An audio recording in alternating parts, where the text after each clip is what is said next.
პირველი შენობა ვაკეში 1900 წელს აიგო. მისი ხუროთმოძღვარი პირველი ქართველი აკადემიური განათლების მქონე არქიტექტორი სვიმონ კლდიაშვილია. სვიმონმა ააგო სათავადაზნაურო გიმნაზიის შენობა, ახლანდელი თბილისის სახელმწიფო უნივერსიტეტი. თუმცა მაშინ ეს ტერიტორია ქალაქის განაპირად მიიჩნეოდა. ამიტომ მის ადგილმდებარეობას დიდი უკმაყოფილება მოჰყვა საზოგადოებაში და მკაცრად აკრიტიკებდნენ სკოლის დაარსების ინიციატორს ნიკო ცხვედაძეს. ცხვედაძეს ვერის მელებისა და ტურებისთვის უყიდნია ეს ადგილი და ქართველი ყმაწვილები ვერელ ელიბუა მენახშირე და მეშეშეებისკენ უნდა გარეკოსო, წერდა პრესა. იმ პერიოდში საქართველოში შენობებს ძირითადად არაქართველი არქიტექტორები აპროექტებდნენ. სვიმონ კლდიაშვილი კი პირველი ეროვნებით ქართველი, ევროპული განათლების მქონე არქიტექტორი იყო.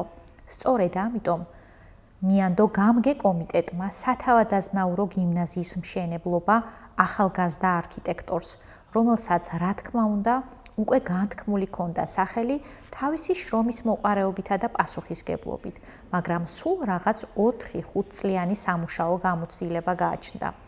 1900 წლის 14 ოქტომბერს სვიმონ კლდიაშვილმა ქართულ უნივერსიტეტად ჩაფიქრებული შენობის სამშენებლო სამუშაოები დაიწყო.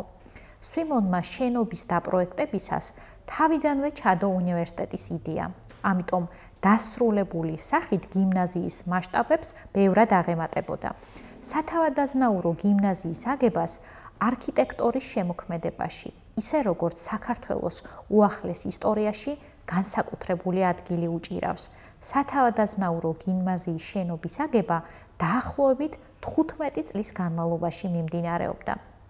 მშენებლობის დროს არქიტექტორი ეზოში მდებარე ფიცრულში ცხოვრობდა, თუმცა მალე ააგო საკუთარი სახლი გიმნაზიის პირდაპირ, ფიქრის გორაზე. სახლი დღესაც დგას და ვარაზისხევის მარჯვნივ კოშკით იქცევს ჩვენს ყურადღებას. არქიტექტორმა კოშკი შუა საუკუნეების გავლენით შექმნა და მშენებლობას სახლიდან თვალყურის დევნის შესაძლებლობას აძლევდა. თუ გინდა გაიგო მეტი საქართველოს შესახებ, შემოვერთდი ჩემს კურსს ყველაფერი საქართველოს შესახებ, გელოდები ფასკუნჯში, გურამ მეგრელიშვილის წერის საავტორო სკოლაში.